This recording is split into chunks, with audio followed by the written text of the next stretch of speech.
is close enough to 6:30, so I'm going to call the reconvene the meeting. And we're going to start with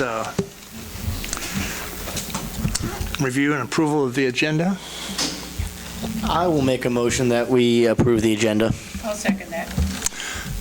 Motion's been made and seconded. All in favor, raise your right hand. Motion passes. Next is public comments. Anyone who wants to talk about something that's not on the agenda. David?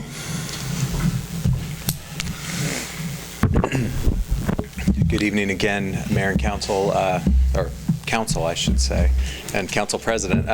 I'm David Tolan from Thrive Allen County. I'm sorry this isn't on the formal agenda, but we just learned last week of a grant opportunity that's available from the Healthcare Foundation of Greater Kansas City to apply for up to $75,000 to do the engineering and related costs for a pedestrian bridge over Elm Creek on South Washington. Thrive is not eligible to apply for that grant, and the grant is actually due a week from today, on November 2nd. What I'm asking for is approval for Thrive's grant writer to write this grant on behalf of the city, where the city is the applicant and would receive the dollars. And we're not contemplating any match or financial requirement from the city on this. It's really pretty straightforward, but this is the first step to actually getting a bridge done there. I would note that the city has already made extensive investments down on South Washington. You've got the disc golf course, which is at that location. There's Elm Creek Park South is on the south side of the creek. Thrive is currently in the construction phase on the Lehigh-Portland Trail, which will start at South Washington, but on the south side where the County Public Works Yard is. And then we're hoping to make a direct connection at some point to the Southwind Rail Trail. So this would be a way for people to be able to get on these trails from right in town on South Washington. I think it'd be a huge enhancement to the city's transportation system. So asking for you to let us write that grant on your behalf, and there's no financial obligation at this time. I will make that motion. Any other discussion? I think it sounds great. All in favor, raise your right hand. Motion passes. Thank you very David. much. Anybody else? I would like to have a little note for those of you watching at home. We already did the Pledge of Allegiance and our normal orders of business over at the earlier session, in case that wasn't on camera and you were concerned. And I guess along that line, I want to make mention that we have a council member who's not here today because she was in a car wreck, and her husband and the family, but they're all safe. And bruised badly, but I just think it's an act of someone above was looking out for them. So I want to make a consent agenda. I'd just like to make a note before you vote on this that we did revise the item C, personnel actions, to add one more person.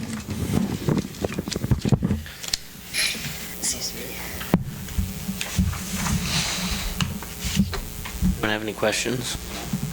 I'll make a motion. We approve the consent agenda as amended. I'll second that. All in favor, raise your right hand. Motion passes. That brings us down to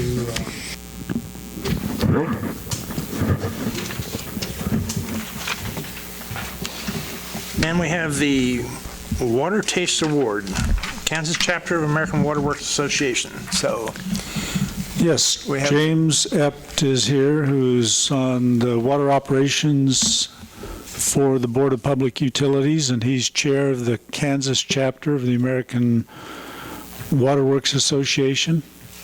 Thank you, Carl. And good evening, distinguished council members. It's a pleasure to be here.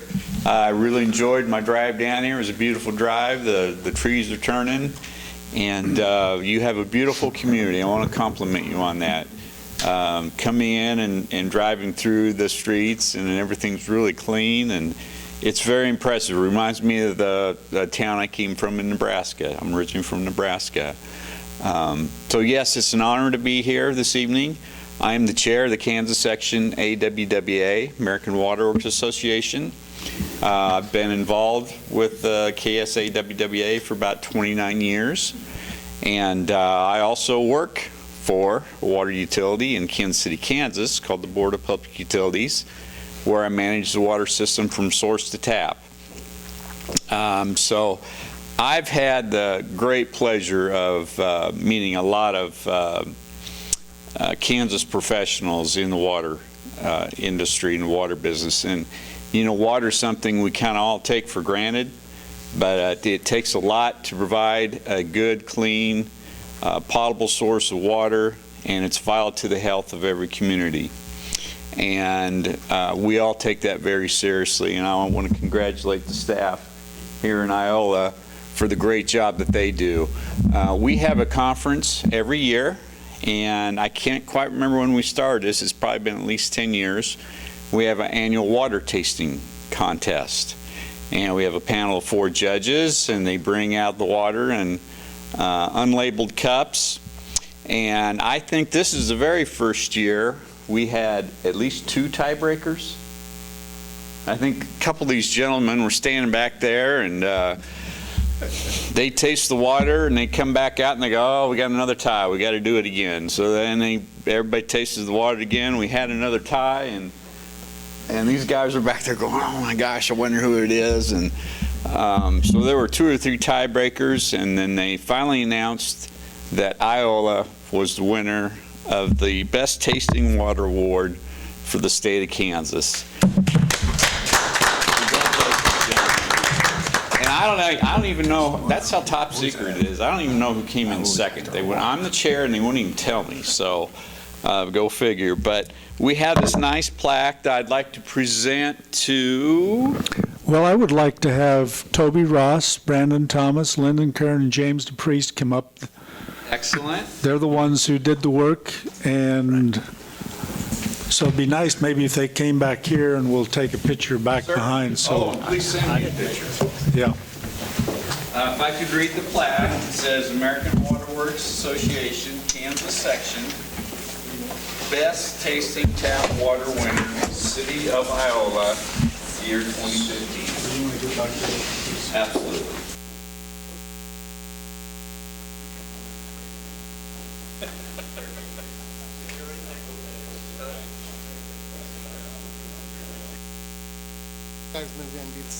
Get in the center here.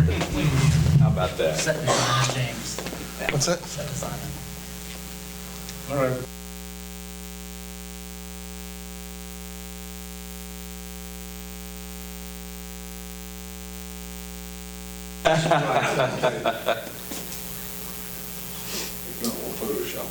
Great. All right, fantastic. Thank you very much. That slides out. So I got you. All right. Hold on, we got, Left the camera in the car. Don't- we'll send you more. We got another picture. You got one more? Yeah, watch it, that slides up.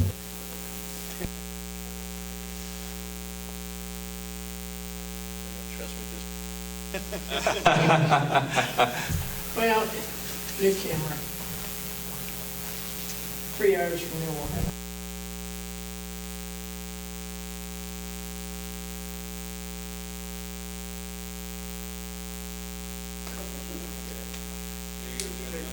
Pleasure and honor to meet you.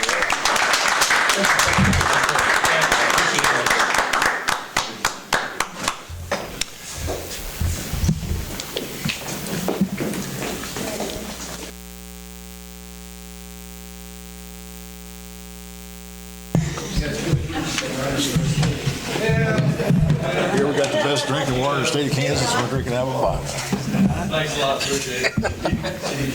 Go figure.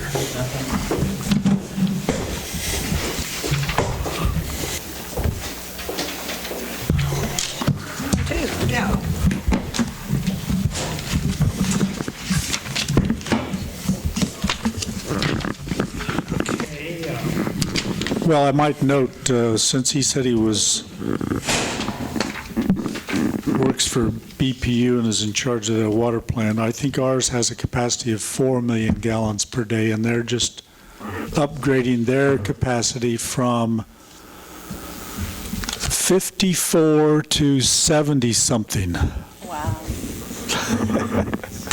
Is that Kansas City, Kansas? Yes.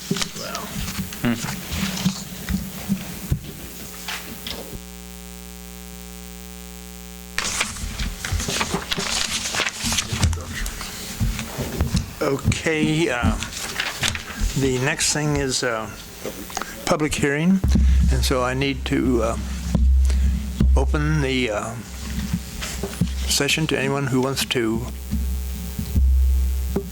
talk about the two places that we're going to talk about. She's there. Okay, well, since we have no one in the public, well, then we'll close the public hearing and we'll proceed on. Okay. Shonda?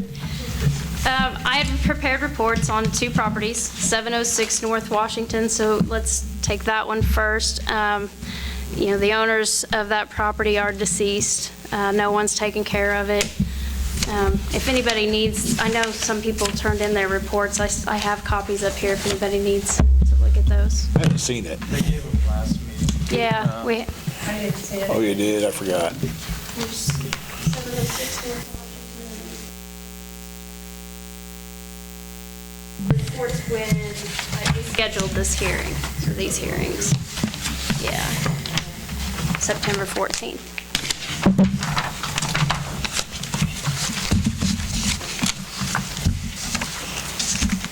So on 706 North Washington, I haven't heard from anyone, any interested parties. Like I said, no one's taking care of that property. You can see in the back wall, there's a hole in the wall that you can see. It looks like it leads to a bathroom, and a toilet has fallen through the floor. So that's all, I haven't been able to get inside the house, but just based on that damage. Close the public hearing already?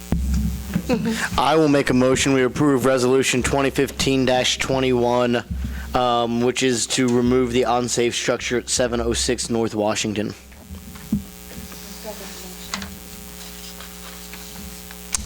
All those in favor, raise your right hand. Motion passes. Now 824. On 824 East Jackson, I actually was contacted today by the owner. First Shirley McDonald called me, and then her husband Terry called.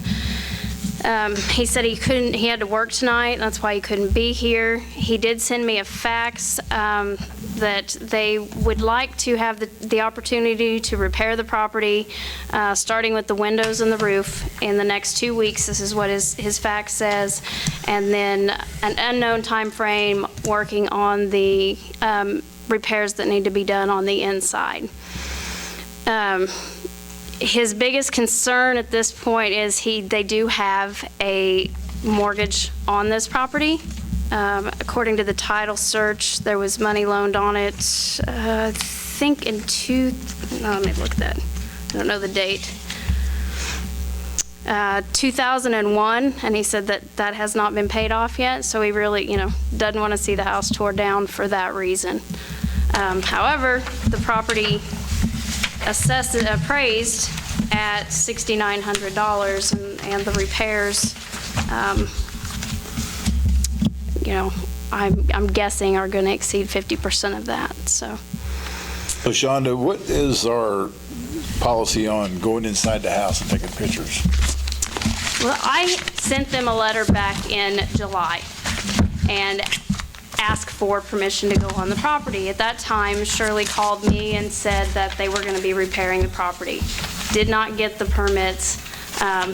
They did not tell me I couldn't go on the property. I have right of entry. The house was open while I was there, and so I did go inside without explicit permission from them. But they also did not say I couldn't go in the house.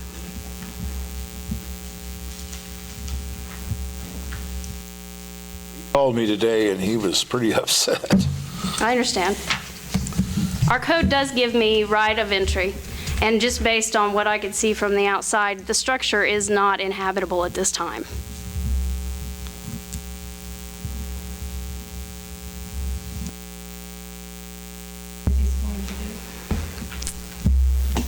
I wish I knew. If we do a resolution to repair, there is always that statement in there that if it's not repaired in the time frame that they're given, that we can go ahead and demolish. So, I guess the resolution to repair would at least give the possibility that the property could be brought back into compliance. I think that's what we should do. I would assume allow them the ability to rebuild it if they want to, then tear it down. I mean, we're already full of vacant lots, so. Yeah. And they still owe us, so. Right. And that's in the current resolution in here, isn't it? It's removal or repair. Right. Is the way the resolution I think the is worded. resolution I wrote up was for removal because I hadn't heard from them. It says removal or repair in Okay. our. I may have to reword some of that as far as timelines on repair, if that's the way you want to go. But we've done that before, South Washington, South Chestnut, both of those houses, we did the resolution to repair. I will make a motion, we approve a resolution to repair on 824 East Jackson, which, It'll be in the resolution. It's pretty standard. I'm sorry I didn't print one out on the repair. It was a crazy Monday today.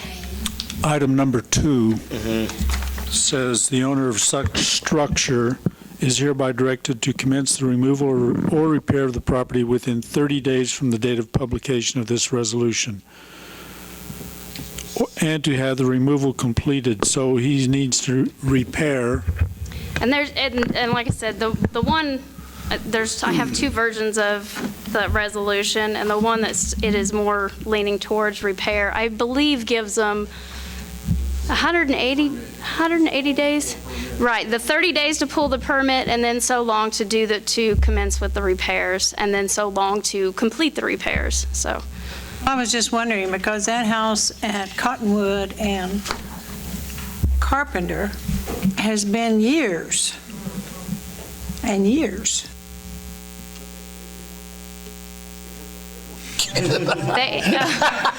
They continue to every renew weekend. their permit every year, so, yeah. They're getting her up in the air, though. It's getting up there. It's mighty slow. Which house? It's on the. It's on the corner across from the Baptist church. It's hard work. And I don't know that there was ever a resolution on that property. I just know that they keep coming in every year and renewing their permit to repair it, so. did anyone You didn't second put any that? mud seals around it. I think Bob second. Bob I seconded second, it. Okay. Well, we have a motion and a second on this repair 824. on 824 East Jackson Avenue. All those in favor, raise their right hand. Motion passes. Shonda, I got a question for you. What do we have as far as protecting people from being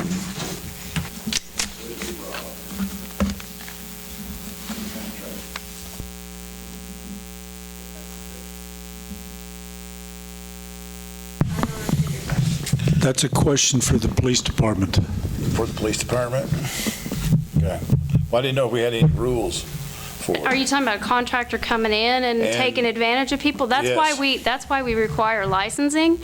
And, if anybody has a question about a contractor that's approaching them to do work, they can always contact our office. We can let them know if they're licensed. We require the licensing to make sure that they're carrying insurance.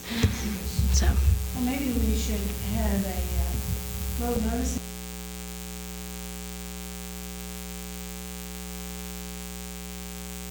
That's what I'm trying to get a point through, is maybe that we It need a contact. becomes a real problem during the spring when we have the hailstorms, because, we'll have contractors going through. I say contractors, a lot of them are not legitimate, but always, you can call our office, I can give you a list of the licensed contractors. They're required to keep a certificate of insurance up to date in our office. So, it's not foolproof, but it's at least some level of protection. I'd sure like to see a bigger, stiffer fine. Well, I thought you were going to bring up a pending case where somebody took advantage of an elderly woman to do some work and collected a lot of money, but no work has been done.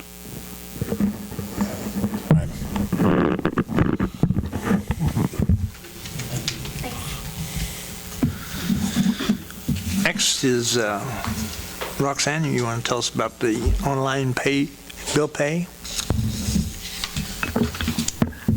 Well, after researching how much it would cost to do it through our software company, it was just quite a lot of money not to take on during the budget. So there are a lot of cities and counties that go through this state agency. They handle all the security of the cards, so we're not liable for that. It's just a click on our website. So if you want to pay your bill at midnight or 2 in the morning, it gives you that accessibility. That's why I recommend the charge on their side, because it is an extra convenience for the customer.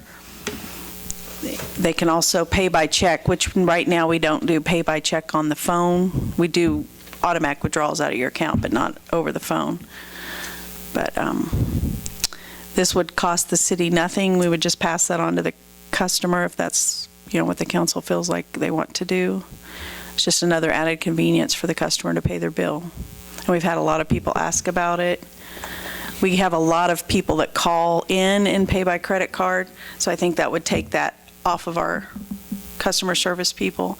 Then they could, we would have to enter it in manually, of course, but it would be at our time and not just interrupted by phone calls, which I'm sure we'll still get, but I think it'll cut it down quite a bit.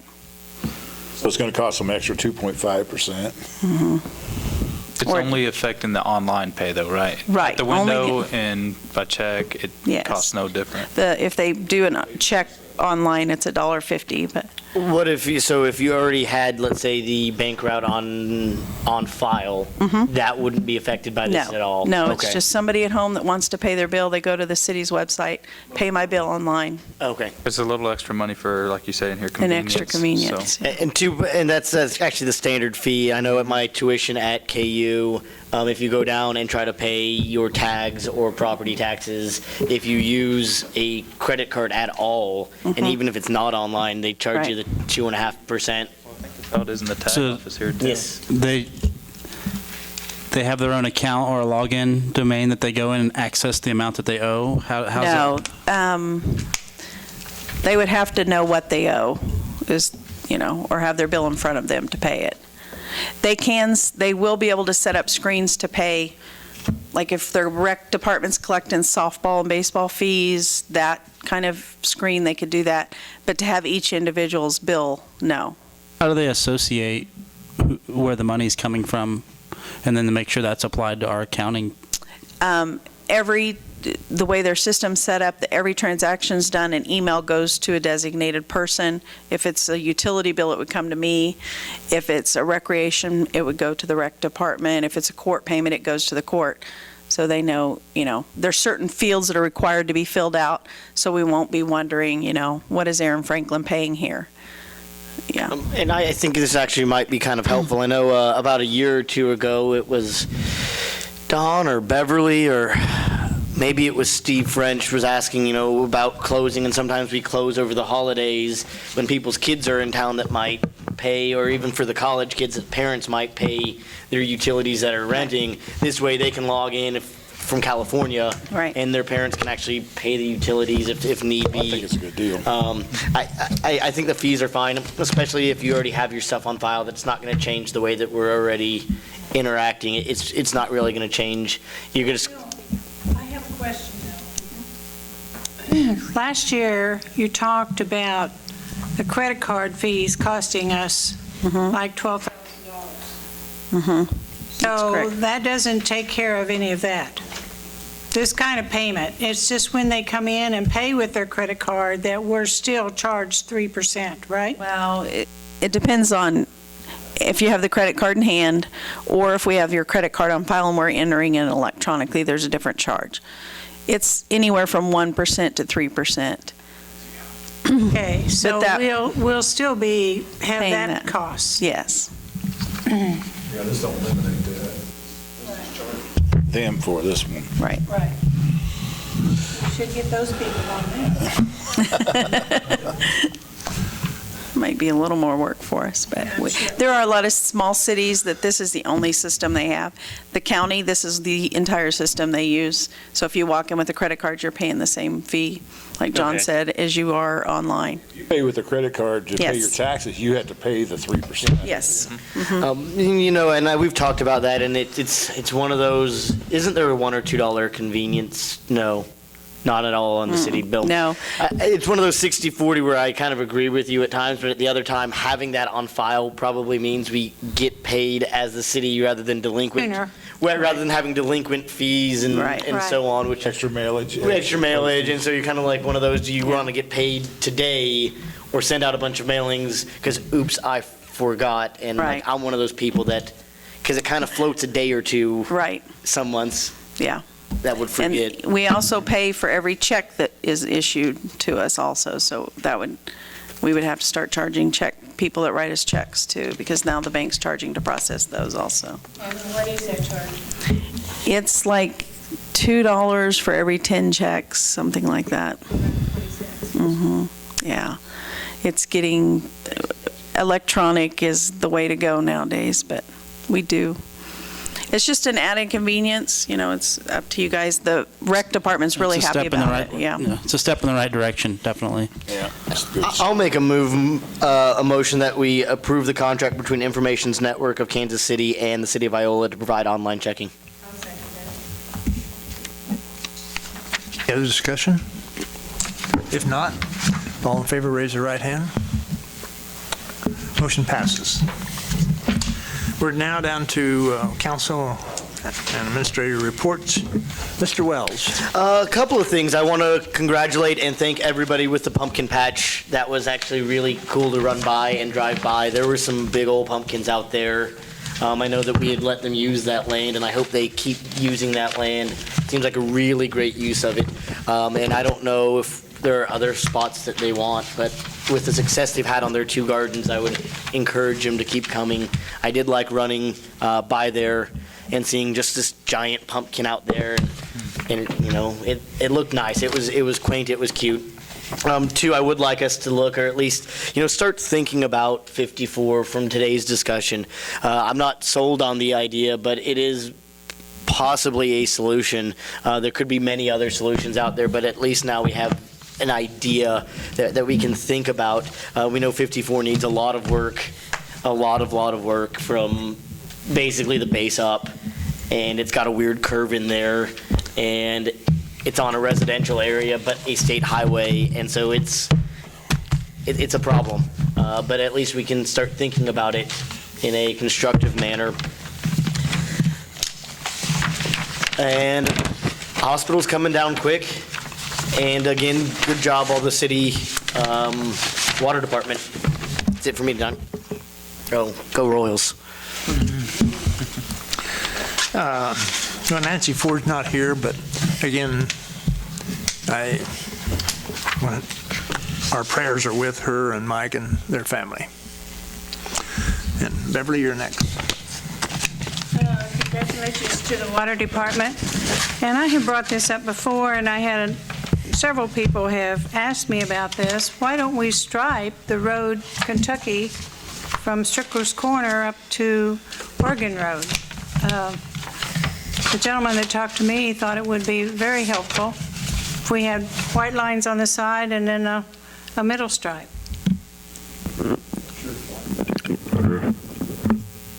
I'm not saying it can't be done. I mean, normally we have not striped roads non-standard width. Well, I noticed when you go out old 169 over the bridge going south, it's striped.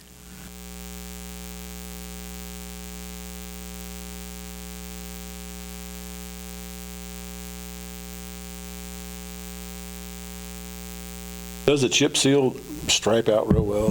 It's a little rough over there. We can look at it. All concern I have is the lane width. Left to center all the time. Yeah. I think we have a general issue with the painting and the striping in town. I think I don't know if we just don't do it enough or if the funds aren't there, but there are a lot of striping that has faded probably more than we'd like to. Well, they spent so much time on the sidewalk to Walmart last year that they didn't get the painting and striping done. So they're still working on the painting and striping right now. Well, I think it would be a good alternative for not being able to do anything to the road right now. I mean, that road going south is very narrow too. I mean, going south on 169, it's a narrow road. I would like to see it done. And it's been mentioned to me a couple of times.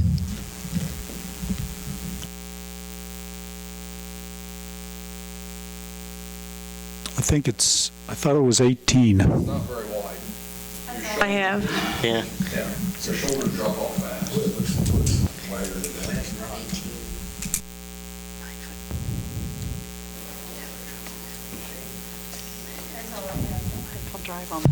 All right.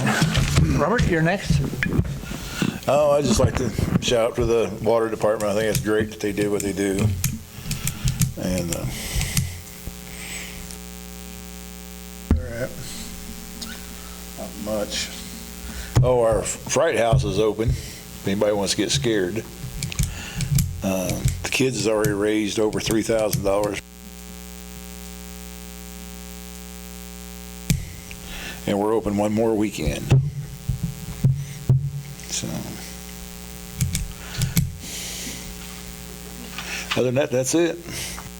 And the only thing I have to add is my congratulations to the water department. And there is one other thing, and that is nationally, the police department and police personnel have really been being abused. And so I would like for us to recognize our police department and law enforcement personnel, fire department. Whenever we see them, just say hi. Let them know that we appreciate them, because that's not being done enough. Austin? I'm Aaron. I mean, He's much better looking than me, Don. okay. Just the same notes that everybody else has hit, the water department. I've read in the paper where they've won several other competitions in the state, and it's a good crew out there for sure. That's all. Sandy? Just echoing the rest of the crew. We're very proud of them and appreciate what they do. We appreciate what all the departments do, the police, the fire, EMS, all of them. We do need to tell them thank you. And I like the pumpkins too. I just noticed those. I thought they were very quaint, very small town.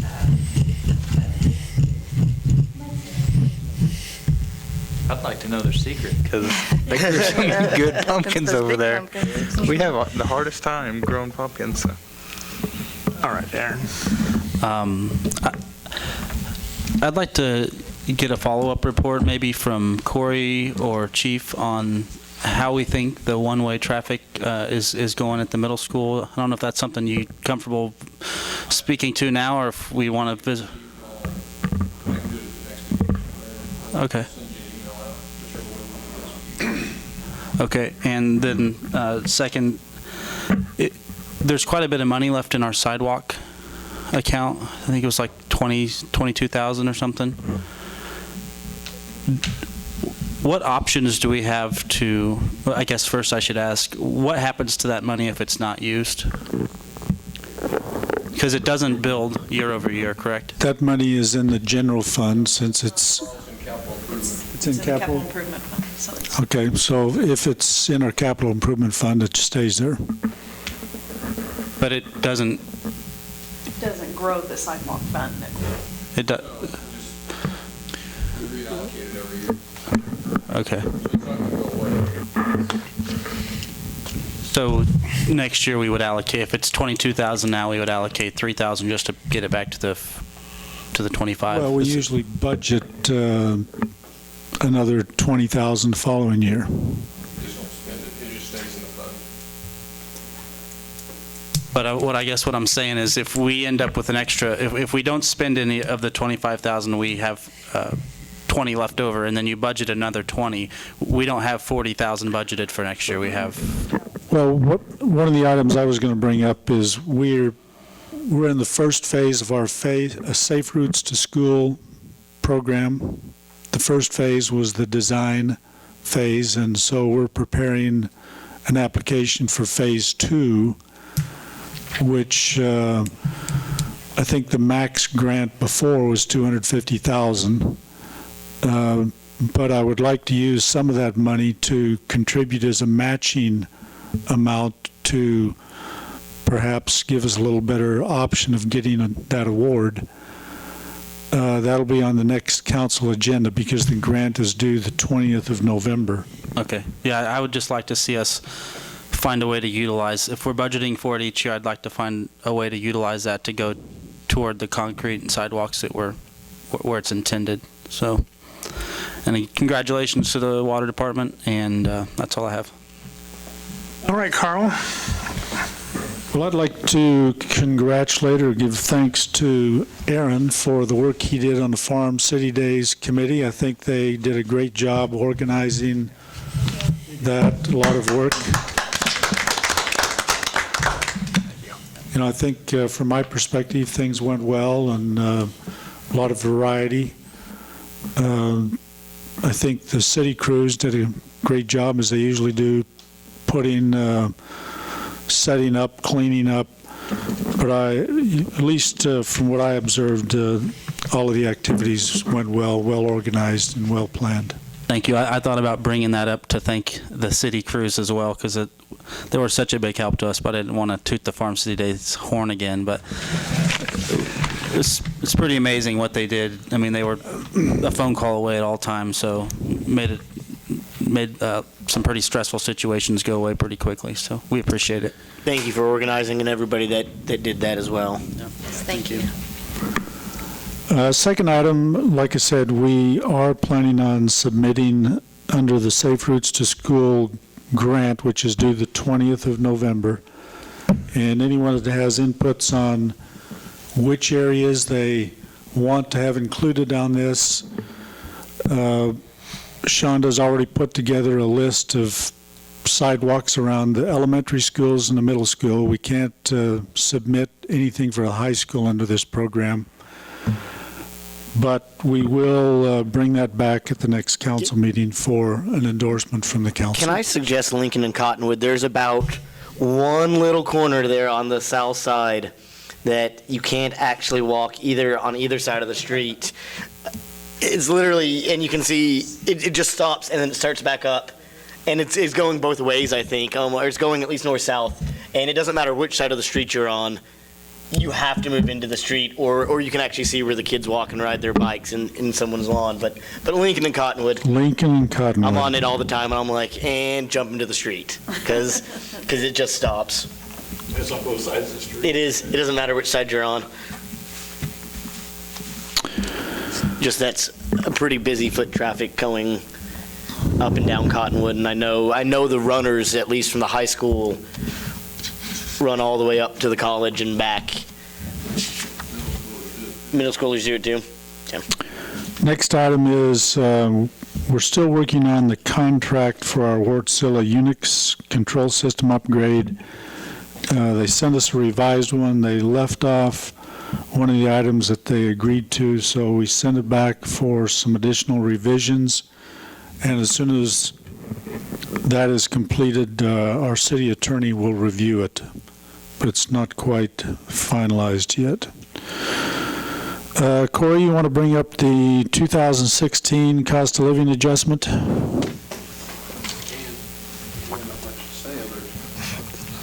There isn't one. Yeah, this year there's the Social Security index, the one that we referred to, is basically zero. So we've got budgeted 2%, and we won't utilize it. So it'll be there hopefully for something if something happens overrun somewhere else. So I just find that so hard to believe that didn't go up. It's negative. and everything you read on the internet says it's based on the oil prices. Yeah, essentially, it's basically gas prices, which Milk is a hasn't little went down, but gas. Yeah, which is a little unfair here because we're not big commuters. But I agree that that's the easiest way to do this is with cost of living. It affects us a little differently in a small community that I drive a tank of gas in a month maybe, but that's what we use at the college a lot too, or at least how you start. There is one other thought to utilizing that would be to finish that wage study with what you've got. And that's what I was going to suggest and ask where we were on that pay study. I know that we've done it and we did phases 1 and 2, but we never did phase. Phase 2 is 2016. Okay. And the other phase would be the other portion in the first of 17. Okay. So you'd be 0.5% off of what, because it was, I think, 2.5% adjustment for that third phase of it, if I remember correctly. Ideally, from staff perspective and employee perspective, we'd just as soon have the second and third phases all implemented the 1st of January, but that was the vote of the council. And with that low cost of living, with the no cost of living, then that would actually get us where we need on that pay. And it's actually, it's something for us to look at. And I'd like to actually discuss that at an upcoming meeting when we get and give us some numbers on what that would cost, since it's in the budget for this specific purpose, rather than delaying this out. And we've been talking a bit about fire and getting people in, and one of the problems with getting people in is being competitive in pay. And that's what that pay study told us was, in several areas, you're a little bit behind for a community your size. It would make it easier from a implementation, because we've got people, due to the way that rate structure was done, people in between scales right now. So from our standpoint and department heads of knowing where people need to be fitting in a pay scale, it would be a lot easier to get it done and be. It's not hardly fair, though, to the rest of the city, because this affects people and all the people on Social Security and other things, so. I can bring some more detail at the next council meeting. Okay, I just wanted to bring up, we have a tree board that doesn't have any members. If anyone in the community would like to participate in the tree board and have an input into where trees need to be planted or management of trees in right-of-ways, we certainly would like them to call City Hall and turn in their application so we can get the tree board functioning again. We had some faithful members over the years, but they've all not renewed their membership on that board. How many members are there typically? 5. We also need some to serve on the Housing Authority Board. We have 2 members who decided not to continue serving, and they have served for many years, and so we need some to help on that. I was going to say, is there a printout on here? Roberta Shirley was the one, kind of the driver behind the tree board for many years.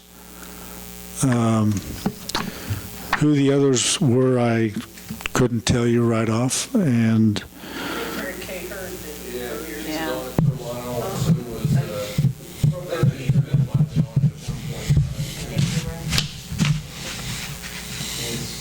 Roberta's kind of was the mainstay over the years, and Christie over in the rec office was Yes, and Ray Shannon has decided not to renew his term on the Housing Authority. I think he has served there for like 32 years. He's been there for a long, long time. So, and Saxton, I forget her first name. Dorothy? But Dorothy has decided also not to serve again. So we'll have 2 vacancies on the Housing Authority Board. That's all I have. Thank you. Well, if that's it, I'll entertain a motion for adjournment.